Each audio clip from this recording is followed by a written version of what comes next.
안녕하세요. 아,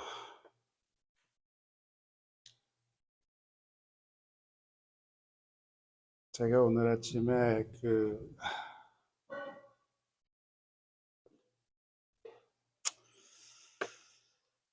이상인 자문인 때문에 이제 제가 전화를 이렇게 전화번호 누구를 컨택트 하려고 이제 전화번호를 이렇게 스크롤 하다가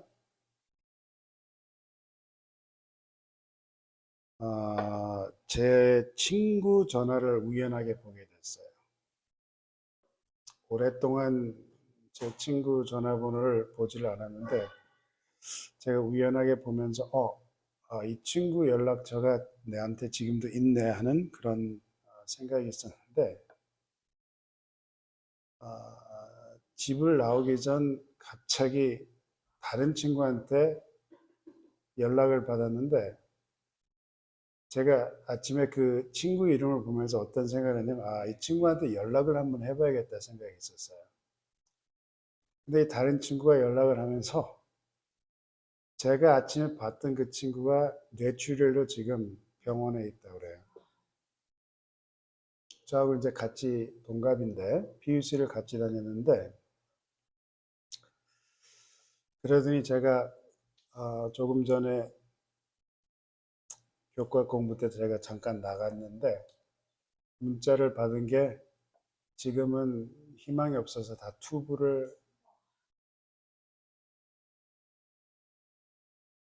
뗐다고 그럽니다. 참 믿기 힘들더라고요. 참 인생은 얼마나 연약한 건지 그런 생각을 또 하게 됐습니다.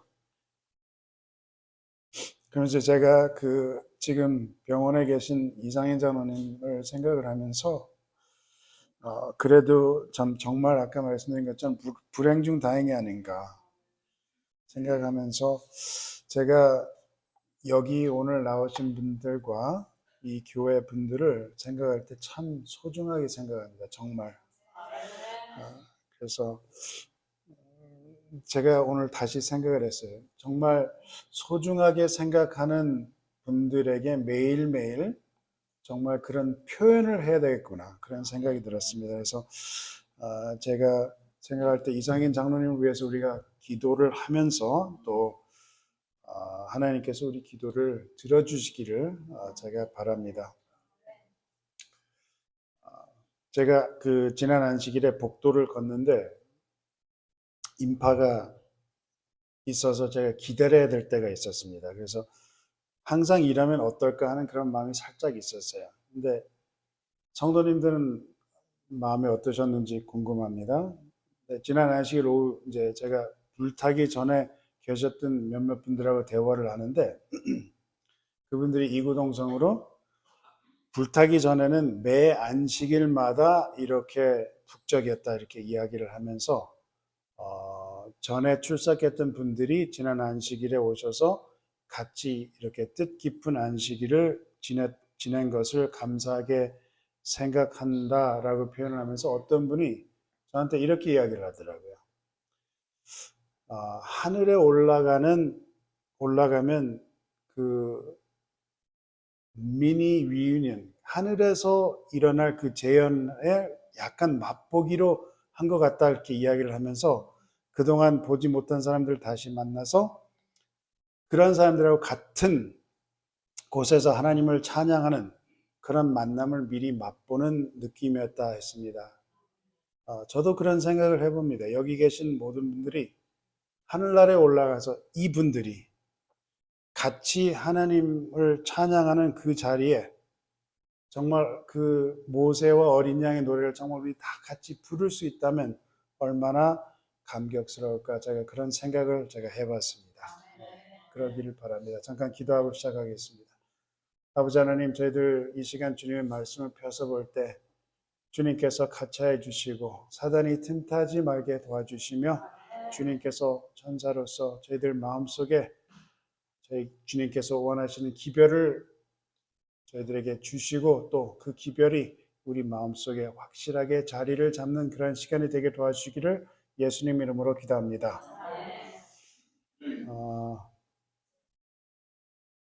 제가 가장 좋아하는 과일이 복숭아입니다. 복숭아보다 더 맛있는 과일이 있을까 생각이 듭니다. 어제 엄가람 집사님이 이제 이번 연도에는 복숭아가 더 없습니다 했을 때 마음이 섭섭했습니다. 그렇게 많이 얻어먹고도 더 얻어먹고 싶은 마음이 있다는 참 염치가 없죠. 제가 엄가람 집사님한테 복숭아를 더 달라 호소하는 게 아니라 오늘 나눠주실 때 저를 생각해 그렇게 그 말이 아니라 제가 죄에 대해서 설명을 어떻게 드려야 하나 생각을 하며 이런 생각을 해보셨는지 궁금합니다. 여러분들이 이런 생각을 해보셨는데 혹시 하와가 한 것이 그렇게 나쁜 것인가요? 타락이라 부르는데 인류가 이렇게 죽을 때까지 뭐를 그렇게 잘못했기에 그런 대가를 치러야 했나요? 과일 하나 먹은 건데 그 과일이 얼마나 맛있는 과일이었기에 저는 맛있는 복숭아보다 맛있는 과일이 상상이 안 되지만 하물며 그 맛있는 복숭아도 아닌데 과일 하나 먹은 거 가지고 몇천 년 동안 슬픔과 질병과 죽음을 경험해야 하나? 그런 생각 해보셨나요? 하와의 행위가 작은 것인가요? 아니면 큰 과오인가요? 과일 하나 먹었는데 왜 이런 일이 일어났어야 했나요? 이걸 보면은 하나님께서는 이걸 쉽게 다루시진 않으셨습니다. 왜냐하면 우리가 에베소서를 보면 이렇게 쓰여져 있습니다. I don't have the control. Do you want to? 에베소서 1장 4절입니다. 곧 창세전에 그리스도 안에서 우리를 택하사 우리로 사랑 안에서 그 앞에 거룩하고 흠이 없게 하시려고. 지금 바울이 지금 에베소 교인들한테 하나님을 영감을 받고 어떻게 쓰고 있습니까? 창세 전에 하나님께서 이 일이 일어날 것을 아시고 이게 큰 일이기 때문에 그 문제를 해결하시려고 창세 전부터 해결책을 세우셨다라고 하는데 과연 과일 하나 먹은 것 때문에 그런 건가요? 성경에서 죄라고 번역하는 단어의 뜻을 찾아보면 이렇게 이해하려 합니다. 이것을 이렇게 한국어로 죄라고 하는 이 번역되는 이 히브리어 단어를 찾으면 대부분 세 단어 중에 하나인데 첫째는 챗 아니면 캣이라는 단어고 둘째는 아보나라는 단어고 셋째는 페샤라는 단어인데 이런 단어들의 뜻이 다 있지만 오늘은 첫째 단어에 초점을 두고 이야기를 하는데 이게 사실 가장 직접적인 죄라는 단어입니다. 근데 이 히브리 말로 죄라는 단어는 캣이라는 단어인데 그 뜻이 어떤 뜻이냐면 빗나간다 하는 뜻이에요. 지지난주 기별과 연결해서 오늘 죄에 대해서 관련해서 말씀을 드리는데 그리스도인으로서 이 죄라는 단어를 많이 사용하는데 이런 뜻으로 많이 사용되지 않나 생각이 드는데 어떤 뜻이냐면 영어로 말하면 이 sin이라는 말이 다음 장을 넘겨주세요. sin이라는 말이 이 라틴어의 sons라는 말에서 나오는 건데 이 말이 어떤 말이냐면 범죄자 아니면 유죄라는 뜻입니다. 그래서 많은 사람들이 죄는 한 사람의 영혼에 지울 수 없는 그런 자국을 놓고 간다 생각을 합니다. 마치 사람의 행동이 그 사람의 본질적인 존재 상태에 영향을 미칠 수 있는 것처럼 흔히 이야기를 합니다. 그런데 이런 개념으로 죄를 이해한다면 부도덕적인 행동의 결과는 죄책감을 초래할 뿐 아니라 수치스러운 마음도 올라오게 하며 그 행위를 범한 죄인의 마음에 무거운 짐이 됩니다. 아마 한국말로 죄라고 하면 이런 쪽으로 많이 이해가 되지 않을까 생각이 돼요. 그래서 죄라는 표현을 사용할 때는 어떤 범법을 행한 것, 그런 것을 암시적으로 의미하는 표현이 이미 담겨진 게 이 죄라는 단어가 아닌가 생각이 들어요. 그런데 제가 보여드린 것처럼 히브리어 단어는 그런 뜻보다 어떤 뜻이라고요? 빗나가는 것. 즉, 화살이 빗나가는 것 아니면 어떤 것이 궤도를 이탈하는 그런 뜻으로 사용됩니다. 갈 길을 가지 못하고 빗나가서 이탈하는 것을 말한다는 거죠. 여러분들 이 표현을 많이 들어보셨죠? 왜 그러냐면 이 이탈한 빗나간 개념은 헬라어를 보면은 마찬가지인 뜻이기 때문에 그렇습니다. 헬라어로 죄라는 단어는 많이 들어보신 하말티아라는 단어인데 이것도 빗나간 궤도를 이탈한 것을 이야기하고 있는 것입니다. 이 하말티아라는 단어가 사실 어디서부터 사용되는 단어냐면 그리스인들이 연극을 많이 했잖아요. 그리스인들이 그걸로 알려져 있잖아요. 근데 이 하말티아라는 거는 사실 비극에서 전문적으로 사용되는 용어인데 어떻게 사용되냐면 여기서 읽으면 일반적으로 주인공의 실수나 결함을 의미하는 것으로 이해되며 그것을 저지름으로 말미암아 연달아 다른 행동들이 계속 일어나서 나중에는 그 주인이 소유했던 행운이 나쁜 것으로 반전되는 결과를 초래하는 장면을 설명하는 단어가 하말테예요. 이게 정도로 가지 않고 지금 이렇게 삐딱하게 이탈됐다라는 것을 이 비극에서 하는 이 전문 용어라는 거예요. 즉 좋은 것에서 이탈해서 나중에 불행한 결과를 이루는 것을 묘사한 단어가 하말티아라는 단어예요. 올바른 궤도를 벗어나는 것이 불행한 결과를 이루는 것이 하말티아입니다. 그러면 과일을 먹어서 그 먹음직한 과일이 너무 맛있어서 너무 귀한 과일이라서가 그래서 하나님 앞에 그 과일을 먹어서 큰 죄를 지어 범법한 것으로 그 하나의 행실로 유죄 선언을 받아 이렇게 오래 고통과 슬픔과 사망 사이에 사는 것이 아니라 원래 가야 할 길을 가지 못해서 즉 하나님과 같이 동행하지 못해서 생명의 근원인 하나님의 보호와 지원을 받지 못해서 죄의 값은 사망이라 할 때는 생명의 근원과 분리되어 있기 때문에 이제는 우리에게 질병과 사망이 있고 하나님은 사랑이시다 하는 그 사랑의 원칙을 가지고 살지 못할 때 서로의 이기심으로 살아갈 때 슬픔과 그에 따르는 고통이 있다는 것을 성경은 우리에게 지적해 주고 있다는 것입니다. 정도를 걷지 못해서 우리는 원래 하나님과 같이 행동을 해야 되는 그런 존재이지만 거기에서 이탈하여 주님과 같이 동행하지 못할 때 우리 삶에 불행한 결과를 이루었다 하는 것입니다. 제가 지금 성경에서 나오는 단어를 제가 풀이를 해드렸어요. 만약에 죄가 정말 이런 것이라면 여러분이 생각하는 범법 행위 그런 것보다 이탈된 삶을 사는 그런 것이라면 정도를 걷지 못하고 궤도에서 이탈하는 것이라면 캣이나 챗과 하말티아라는 그 표현이 맞다면 그러면 성경의 속죄를 우리는 어떻게 이해할까요? 속죄는 그러면 어떻게 해야 될까요? 하나님께서 만약에 우리를 보고 계실 때 우리가 지금 이탈해서 빗나가고 있다면 하나님께서 속죄를 해줄 때 우리에게 해주시는 게 무엇일까요?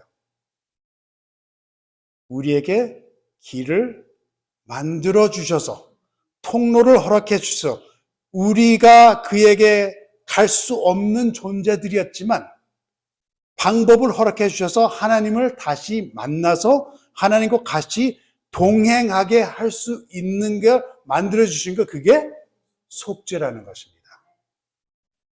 제가 여러 번 말씀드린 것 같이 근동 지방의 종교에서는 신들에게 희생 제물을 바칠 때는 어떤 개념이냐 하면 신의 분노를 달래는, 신의 노여움을 가라앉히는 개념입니다. 한국 분들은 매우 익숙하죠. 한국 조상 숭배 개념과 비슷한 개념이며 근동 지방뿐 아니라 옛 애굽이나 로마나 헬라 종교도 이런 개념으로 신들에게 제사 제물을 바칩니다.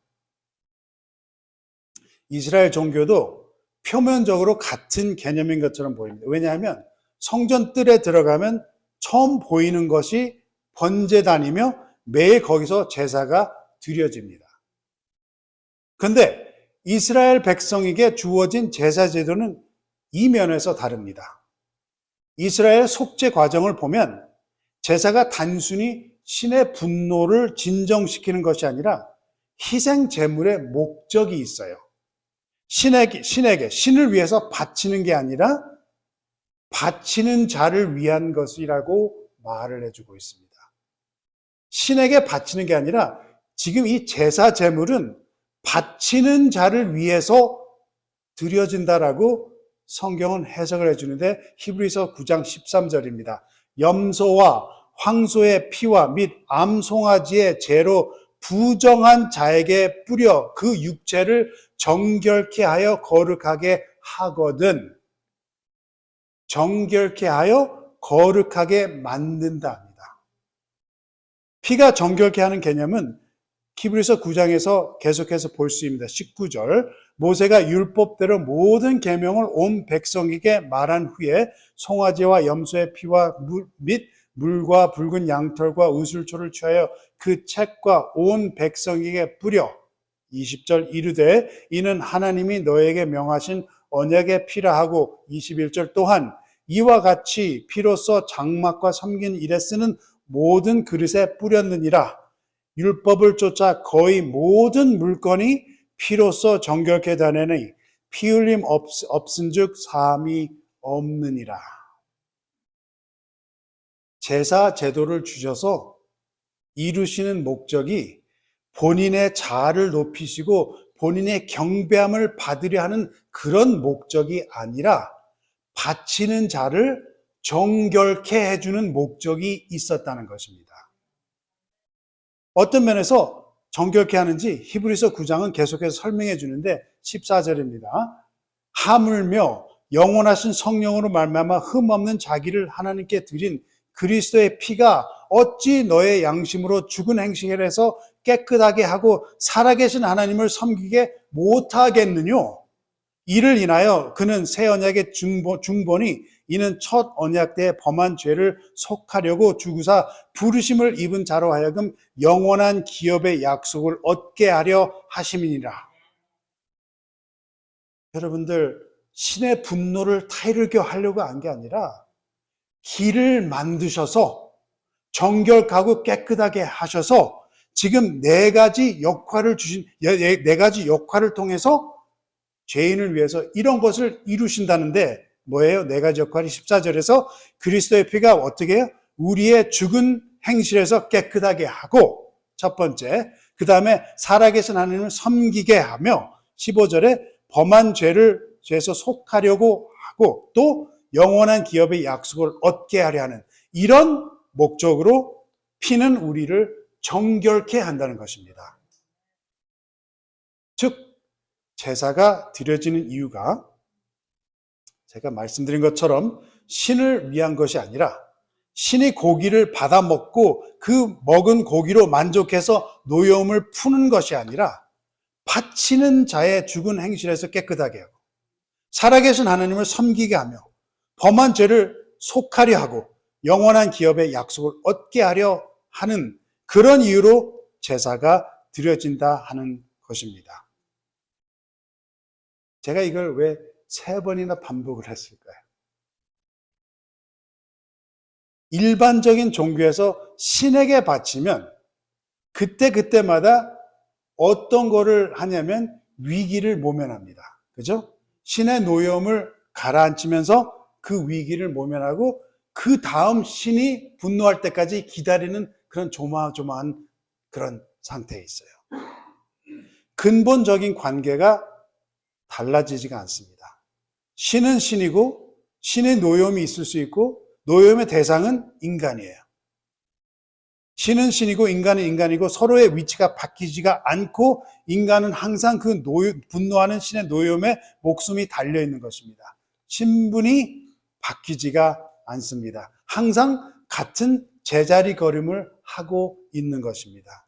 신이 왜 노하는지도 모르고 항상 신은 신이고 항상 인간은 그 자리에 있기에 같은 신분으로 신의 노염의 대상이 되는 것입니다. 그런데 이스라엘 제도는 행실을 깨끗하게 할 뿐 아니라 살아계신 하나님을 섬기게 해줄 뿐 아니라 범한 죄를 속죄하실 뿐 아니라 영원한 기업의 약속을 얻게 하려 하는 목적이 있다는 것입니다. 그 말은 무슨 말이에요? 아직 얻지 못했다 하는 말이에요. 그 말은 무슨 말이에요? 아직은 이 신분에 있지만 하나님께서 지금 뭐라고 하신 거예요? 신분을 지금 바꿔주시려고 한다 그 말이에요. 범한 죄를 속하여서 영원한 기업의 약속을 얻게 하려면 더 이상 이곳에 있어서 항상 제사를 드려야 하는 그 존재에서 떠나서 죄 속함을 받고 죄 속함 뿐 아니라 오히려 영원한 기업의 약속을 얻게 하여 한다 하는 것입니다. 이 죄를 속한다 하는 말을 피로 정결케 해준다는 말은 그 말은 예수님께서 하나님께서 그 말을 우리에게 주실 때 그 말은 하나님께서 우리의 신분을 바꿔주시겠다 하시는 그 말이라 그 말이에요. 이 피로 정결케 해주심을 어떻게 이루어 주실까요? 그 냄새를 상상해 보셨나요? 제가 왜 의대 공부를 안 한 줄 아십니까? 저는 그 생물학 시험실에 가니까 너무 싫은 거예요. 제가 너무 싫었어요. 근본적으로 좀 너무 싫었습니다. 그 냄새를 이 성소 냄새를 한번 상상해 보세요. 아침 저녁마다 동물을 잡습니다. 그게 매일 드리는 제사예요. 그리고 누가 또 죄를 지었다 해서 제사 제물을 가지고 오면 또 동물을 또 잡습니다. 생각해 보세요. 그 냄새를 생각해 보세요. 제사 바친 그 동물들의 피 흘린 그 냄새, 그거를 가지고 어떻게 정결케 하고 무엇을 이루어줄까요? 성소에 들어가면 여러분 상상해 보세요. 예수님께서 십자가에 달려 돌아가실 때 휘장이 찢어졌다 그랬잖아요. 마태복음 20장에. 그 찢어진 휘장에 매일 피를 뿌렸습니다. 그 천의 냄새가 얼마나 흉악했을지 한번 생각해 보세요. 성소에 들어가면 뭐가 있죠? 속죄소라는 것이 있는데 다시 히브리서 9장 3절부터 봅니다. 또 둘째 휘장 뒤에 있는 장막을 지성소라 일컬나니 금향로와 사면을 금으로 싼 언약궤가 있고 그 안에 만나를 담은 금 항아리와 아론의 싹 난 지팡이와 언약의 비석들이 있고 5절입니다. 그 위에 속죄소를 덮는 영광의 그룹들이 있으니 이것들을 관하여 이제 낱낱이 말할 수 없노라. 6절 이 모든 것을 이같이 예비하였으니 제사장들이 항상 첫 장막에 들어가 섬기는 예를 행하고 7절입니다. 오직 둘째 장막은 대제사장이 홀로 1년 1차씩 들어가되 피 없이는 아니하나니 이 피는 자기와 백성의 허물을 위해 드리는 것이라. 여기 5절에 나오는 그 구절을 보면 다시 5절로 돌아가서 보면은 이 속죄소는 뭐라고 이야기를 하냐면 언약궤를 덮는 곳이라고 이렇게 표현을 했어요. 근데 이 속죄소, 언약궤를 덮는 게 우리가 아시는 분 잘 아시지만 성경에서 우리에게 그곳이 어떤 곳이라고 우리에게 이야기해 주고 있습니까? 레위기 16장입니다. 레위기 16장을 보면은 여호와께서 모세에게 이르시되 내 형 아론에게 이르라 성소의 장한 법궤 위 속죄소 앞에 무시로 들어오지 말아서 사망을 면하라. 내가 구름 가운데서 속죄소 위에 나타남이니라. 출애굽기 30장입니다. 그 단을 증거궤 위 속죄소 맞은편 또 곧 증거궤 앞에 있는 장밖에 두라. 그 속죄소는 내가 너와 만날 곳이며, 출애굽기 25장입니다. 속죄소를 궤 위에 얹고 내가 내게 줄 증거판을 궤 속에 넣으라. 거기서 내가 너와 만나고 속죄소 위 곧 증거궤에 있는 그 그룹 사이에서 내가 이스라엘 자손을 위하여 내게 명한 모든 일을 내게 이하리라. 속죄소는 어떤 장소예요? 하나님의 임재가 계신 곳이고 인간이 딱 1년에 한 번 들어가서 하나님을 만나는 곳인데 피를 가지고 들어가야 되었습니다. 히브리서 9장 7절입니다. 오직 둘째 장막은 대제사장이 홀로 1년 1차씩 들어가되 피 없이는 아니하나니 이 피는 자기의 백성의 허물을 위하여 자기와 자기 백성의 허물을 위하여 드리는 것이라. 제가 아까 피 냄새 이야기했죠. 하나님께서 왜 하나님을 만나러 가는데 왜 피를 들고 가야 했나요? 제가 삼육병원에 가서 치료를 받는데 이렇게 좀 딱딱한 설교를 하시니까 많이 힘들어 하시는 것 같아요. 지금 삼육대에 가서 이제 삼육병원에 가서 치료를 받는데 제가 이렇게 딱 어떤 느낌을 받았냐면, 한국 삼육병원이 미국 병원하고 참 유사하구나 그런 생각이 들었어요. 물론 이거는 다릅니다. 속도는 굉장히 빨라요. 이거 해야 됩니다 하면 언제 해야 되냐면 지금 합니다. 그래요. 그렇죠? 그런데 치료하는 방법은 매우 유사하다 생각했어요. 유사한 것이 뭐냐면 증상을 치료하는 거지 근본적인 문제를 해결하지 않는다는 거예요. 해결할 수 없다는 거예요. 미국 의료, 서양 그 방식은 두 가지 조직이 좌우합니다. 제약회사들 그리고 의료보험들. 그리고 제가 미국 의료 기술을 보면 처음부터 증세를 다루는 것이 목적인 것처럼 보입니다. 즉 근본적으로 문제를 해결하지 않고 증상을 완화하는 치료를 합니다. 근데 한국 병원들도 그런 면에서 미국과 매우 유사한 것을 제가 발견했는데, 그 밑에 깔려있는 근본적인 문제를 해결하는 대신 약으로 모든 것을 해결해야 하는 그 의사들이 다수였던 것을 제가 기억을 합니다.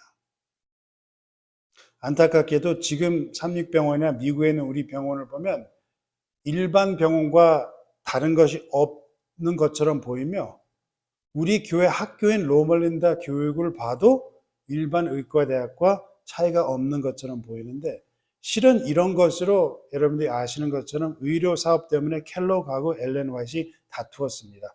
엘렌 화이트는 작은 보건소 규모, 그러나 증상을 치료하는 것보다 건강한 사람을 만들어주는 그런 요양원 같은 병원을 원했고, 켈로그는 큰 병원 그리고 진료하다 병 증상에 더 신경을 썼기에 결국은 헤어져서 갈라나가고 말았습니다. 이 엘렌 화이트이 주장했던 건강한 사람을 만드는 원리, 그게 하나님이 원하신 원리가 아닌가 싶습니다. 증상만 해결하는 것이 아니라 근본적으로 해결하는 것. 제가 왜 이 말씀을 드리냐면, 마찬가지로 하나님은 죄를 해결하실 때 증상만 해결하시려는 게 아니라 근본적인 해결책, 철저히 해결하시는 분이라는 것을 제가 말씀을 드리는 겁니다. 죄를 어떻게 근본적으로 해결해 주시냐 하면, 속죄소가 있는 지성소에 항상 들어가는 게 아니라 1년에 한 번 들어가는데 피를 가지고 들어가서 그리고 그 피를 속죄소 위에 위에 앞에, 그 다음 위에 속죄소 앞에 뿌립니다. 근데 레위기 16장 14절부터 보면은 그는 또 수송아지의 피를 취하여, 이거, 어느 분이 좀 읽어 주실래요?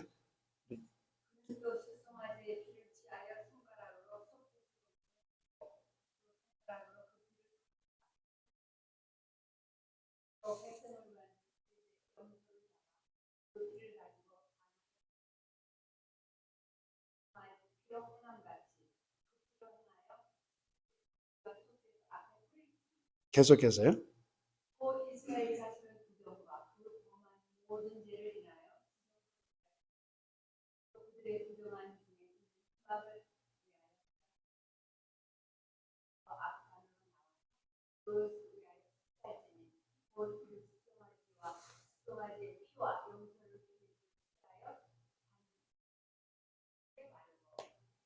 왜 피를 이렇게 뿌렸을까요? 여기에 하나님의 신비가 있습니다. 사실 여기 히브리에서 9장에서 나오는 이 속죄소라는 단어가 헬라어로 넘어가면 이 힐레스테리안이라는 단어인데 히브리서 9장에서는 속죄소라고 번역이 됐어요.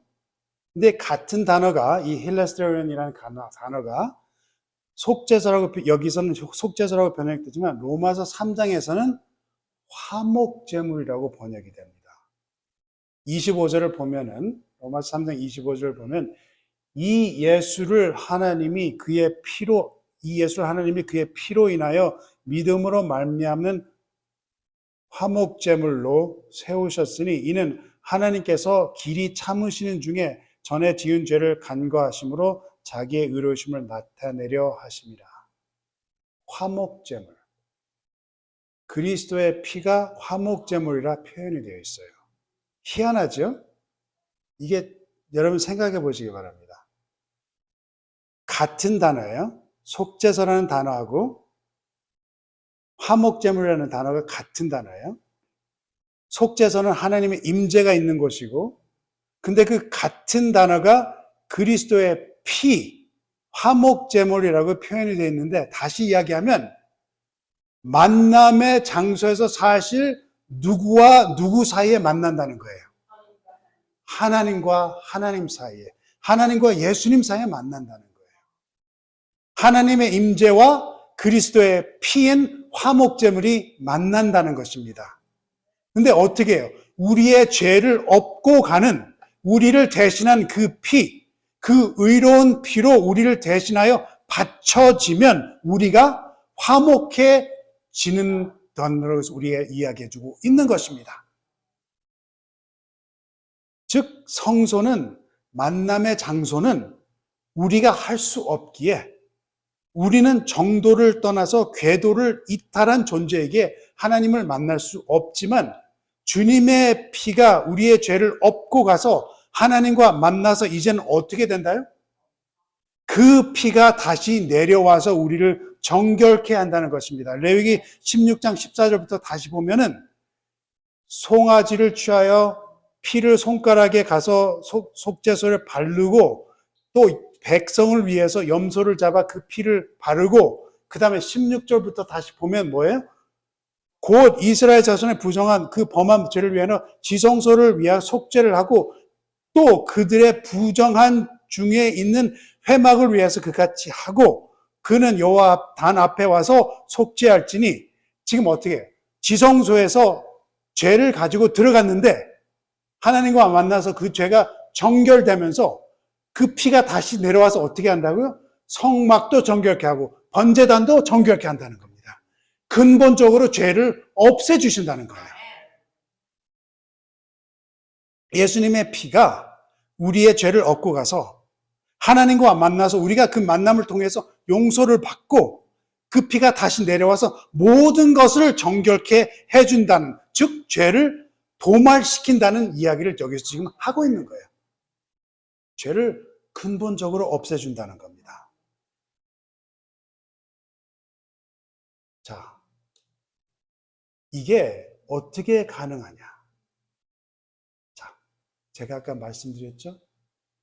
헬라어의 하말티아 단어, 히브리어의 챗이나 캣이라는 단어가 뭐라고요? 궤도에서 이탈했다는 거예요. 궤도에서 이탈했다.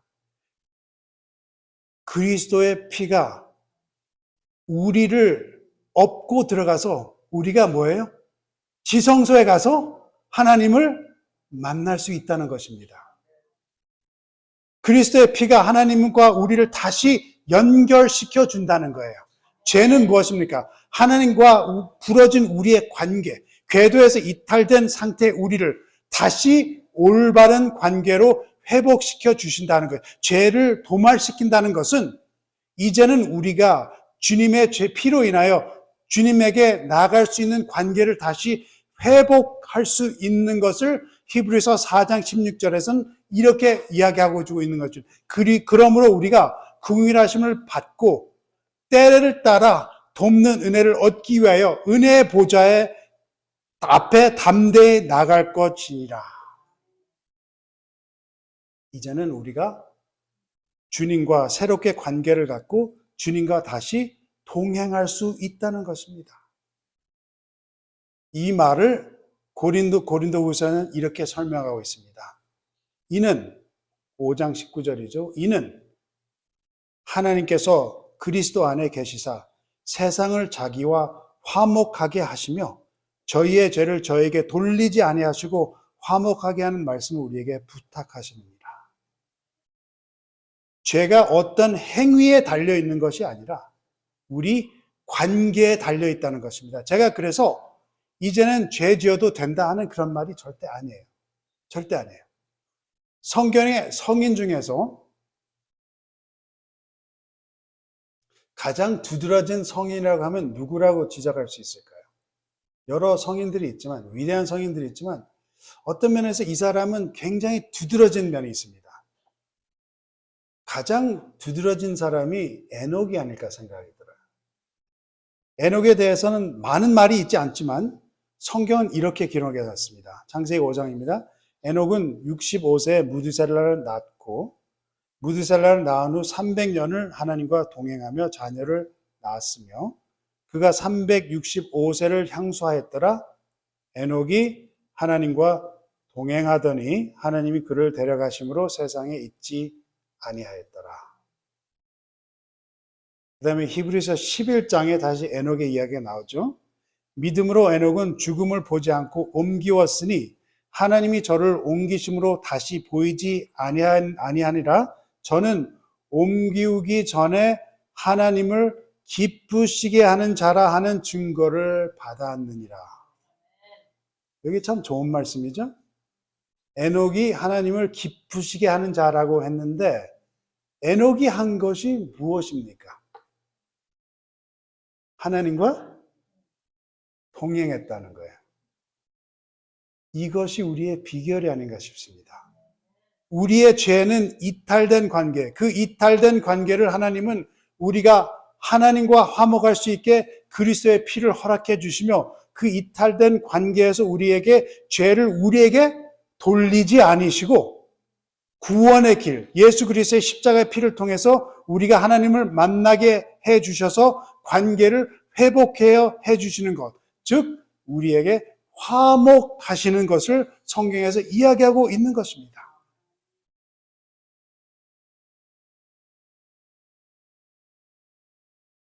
저는 이 말씀을 생각하면 너무 감사해요.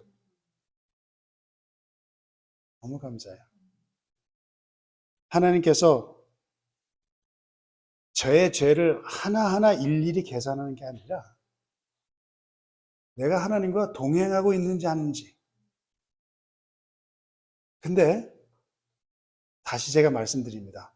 이렇게 하나님과 동행한다 해서 이제 죄를 지어도 된다. 그 말이 절대 아닙니다. 왜냐하면 아모스 3장에 이런 말을 하세요. 하나님께서. 3장 3절입니다. 두 사람이 의합지 못하고야 어찌 동행하겠느냐. 하나님과 동행한다는 한 것은 주님과 뜻을 같이 한다는 말이에요. 나의 삶이 아니라 이제는 내가 사는 것이 아니요 그리스도 예수가 내 안에 삶이라. 더 이상 나의 길이 아니라 길이요 진리요 생명이신 그리스도의 길이며 이제는 나의 방법이 아니라 십자가의 복종까지 하신 그리스도를 닮아가는 그 복종, 그것이 하나님과 동행한다 하는 말. 그것이 하나님과 회복된 관계를 갖는 것. 그것이 하나님과 화목한 관계를 가졌다는 것입니다. 우리는 흔히 값없이 주시는 은혜를 이야기합니다. 기독교에서 그렇게 공짜로 주는 거, 값없이 주는 거. 근데 제가 디트리 바나퍼 말을 빌려 말씀드리면 그 사람은 이렇게 이야기했어요.